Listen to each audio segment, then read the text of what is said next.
အားလုံးပဲမင်္ဂလာပါအခုမှပြပေးမှာကြတော့ no bra ပတန်ကိုပြပေးပါမယ်အဲ့တော့တို့တွေစာဆွဲမယ်ဆိုရင်နောက်ချမ်းနေစာပြီးတော့ဆွဲပေးပါမယ်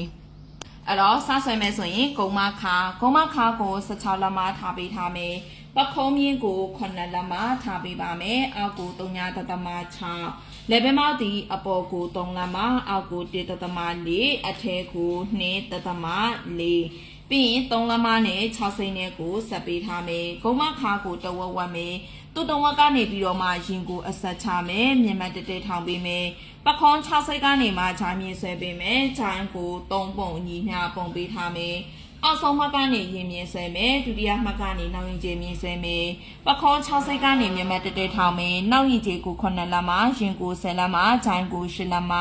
နောက်ရင်ကျနဲ့ရင်မြင့်နဲ့ကိုပေကွေးနဲ့ဆက်မယ်ခါးနေရာကိုခါဖြည့်ကိုလက်မအစာသွင်းပေးထားမယ်ရင်နဲ့ခါးနဲ့ကိုဆက်ပေးထားမယ်ရင်ကွာမှတ်မယ်အောက်ကိုတလက်မဆင်းပေးမယ်တူတလက်မဆင်းတဲ့နေရာကနေမြင်ဖြောင်းဆွဲမယ်ခါးနေရာကနေဘယ်လေးစိတ်ညာလေးစိတ်ကဲဒါဆိုရင်နောက်ချမ်းကိုခောက်ကြောင်းနဲ့သွားမှာဖြစ်တဲ့အတွက်အမတို့ဒီပတန်ကိုခောက်ချလိုက်မယ်ခောက်ချပြီးတော့မှဒီအောင်ကိုညှက်ချမယ်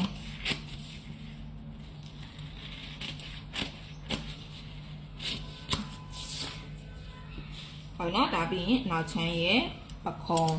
လက်ပင်ပေါင်းကဲဒါဆိုနောက်ချမ်းရမယ်နောက်ချမ်းရပြီဆိုမှတော့ရှေ့ချမ်းကိုသွားပေးမယ်အဲ့တော့ရှေ့ချမ်းသွားတဲ့ခါကျရင်နောက်ချမ်းကိုအမတို့ပုံစံတူကူပေးမယ်ရှေ့ချမ်းကိုလည်းခောက်ကြောင်းနဲ့ပဲသွားပေးမယ်သူကခောက်ကြောင်းပတန်နဲ့မှုလို့အပြီးဒီမှာနောက်ချမ်းနဲ့ပုံစံတူကိုပြန်ဆွဲမယ်ပခုံးမြင်ပြီးရင်နောက်ချမ်းရဲ့ဂျိုင်းဘေးချုပ်စာခါမြင်အပြီးနောက်ချမ်းကိုဖယ်ထုတ်မယ်ဒီမှာရှေ့ချမ်းသွားမယ်ရင်မြင်ရှင်ကျဲမြင်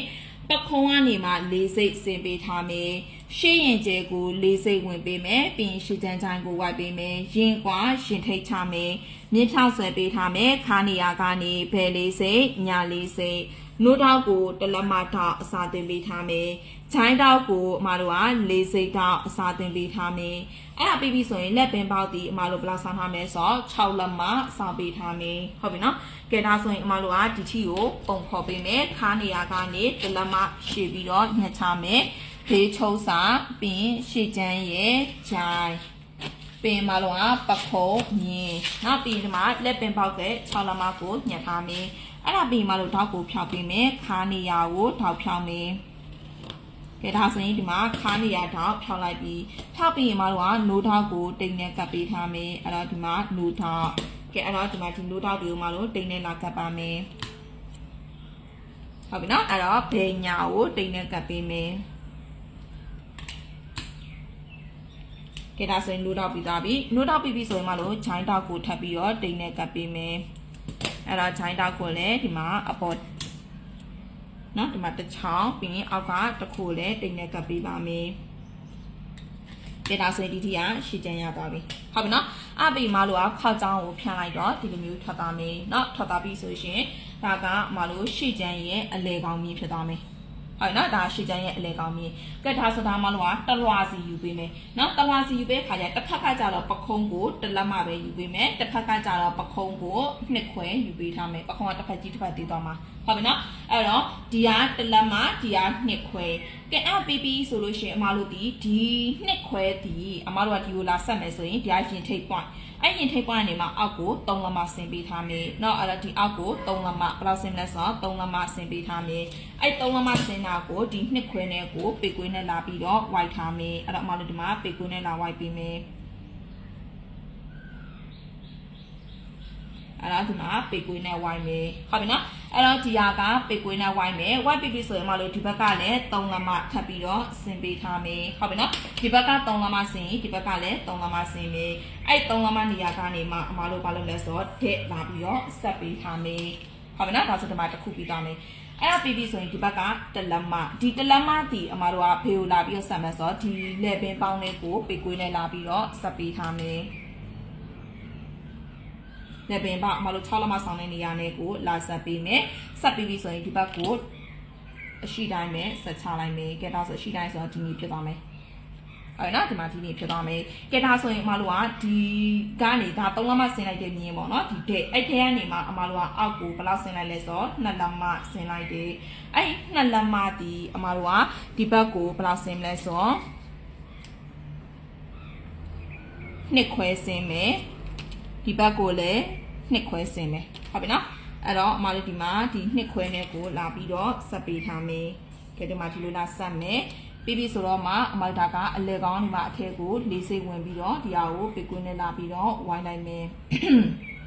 ဟုတ်ပြီနော်အဲ့တော့ဒီနေရာလေးကိုလည်းအမတို့ဘယ်လောက်ဆင်းလိုက်လဲဆိုတော့နှစ်ခွဲဆင်းလိုက်တယ်ဒီဘက်ကိုလည်းနှစ်ခွဲဆင်းလိုက်တယ်ဒါတော့မှဆက်လိုက်ညီဖြစ်မှာနော်ရင်ထိတ်ကနေ3လမ်းမဆင်းတယ်ရင်ထိတ်ကနေ3လမ်းမဆင်းတယ်3လမ်းမနေကနေနှစ်ခွဲဆင်းဒီဘက်ကလည်းနှစ်ခွဲဆင်းလိုက်တယ်ဟုတ်ပြီနော်အဲ့ဆိုဒါတစ်ပိုင်းထွက်လာမှာအဲ့တော့ဒီဘက်ကမှလို့ဒီတောက်ကြီးကိုဖြောင်းမယ်ဆိုရင်မလို့ဘာနဲ့ဖြောင်းမလဲဆိုတော့ဒီတောက်ထိတ်ကနေပြီးတော့မှအပေါ်ကိုမြင်မတက်တက်လေးထောင်ပေးလိုက်မယ်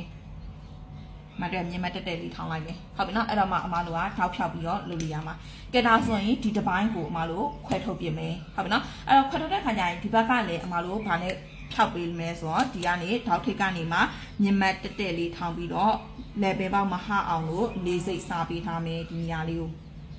နော်အဲ့ဒါဒီနေရာကိုလေးစိတ်စားပေးမယ်ကဲအဲ့တော့အမတို့လွယ်ကူတာကဒီလေးစိတ်ကိုအရင်စားပြီးတော့စားပေးမယ်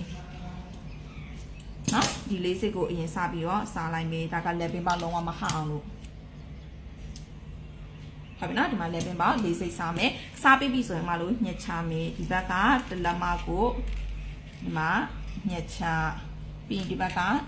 နှစ်ခွဲကဲဒါဆိုဒီထိက level ပေါက်ပေါ်သွားပြီဟုတ်ပြီနော် level ပေါက်ပေါ်ပြီဆိုတော့မလို့ဒီမှာအပိုင်းလေးကိုညှက်ချတော့မယ်ကဲအဲ့တော့အပိုင်းလေးညှက်မယ်ဆိုလို့ရှိရင်မလို့ဒီဟာကအလဲကောင်းနော်ကဲဒါဆိုရင်မလို့ဘာလုပ်မလဲဆိုတော့နှိမ့်စုနဲ့နှိမ့်ပါမယ်เนาะအရောင်ပွဲနဲ့ပြလိုက်မယ်ကဲဒါဆိုရင်ဒီမှာအပိုင်းကိုဒီအပိုင်းကဒါကိုညှက်ချဟုတ်ပြီเนาะဒီမှာညှက်ချလိုက်မယ်เนาะညှက်ချပြီးဒီကတစ်ပိုင်းကိုပုံစံပြီးပြန်ကူးလိုက်မယ်မလေးစိတ်တောက်ထူတဲ့နေရာကိုဖြတ်ချလိုက်တာပြီးဒီမှာပုံစံတူကူးမယ်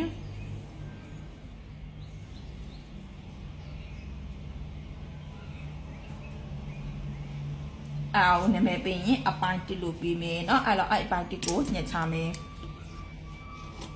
ကဲဒါဆိုရင်ဒီမှာအပိုင်းတစ်ရောက်ပါမယ်เนาะအဲ့တော့အပိုင်းတစ်ပြီးပြီဆိုရှင်အပိုင်းတစ်ကိုဖယ်ထုတ်မယ်ပြီးပြီဆိုရှင်မလို့ဘာလို့လာမလဲဆိုတော့ဒီရဲ့အလေကောင်ချမ်းအပိုင်းနှစ်ကိုထပ်ပြီးတော့ပါပေးမယ်เนาะအဲ့တော့အဲ့အပိုင်းနှစ်ကိုလည်းထပ်ပြီးတော့ကူပေးမယ်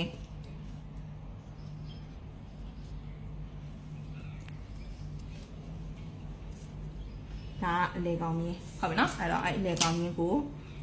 ဆက်ချထားသည်ဘာဖြစ်မလဲဆိုတော့အပိုင်းနှစ်အဲ့တော့ဒီအပိုင်းနှစ်ကိုညှက်ချမယ်ကဲအပိုင်းနှစ်ကူပြီးပြီဆိုရှင်မလို့ဒီဟာကိုတိတ်နဲ့ပြန်ပြီးတော့ကတ်တော့မယ်ဟုတ်ပြီနော်ကတ်ပြီးပြီဆိုရှင်မလို့ဒီဘက်အပိုင်းကိုညှက်ချမယ်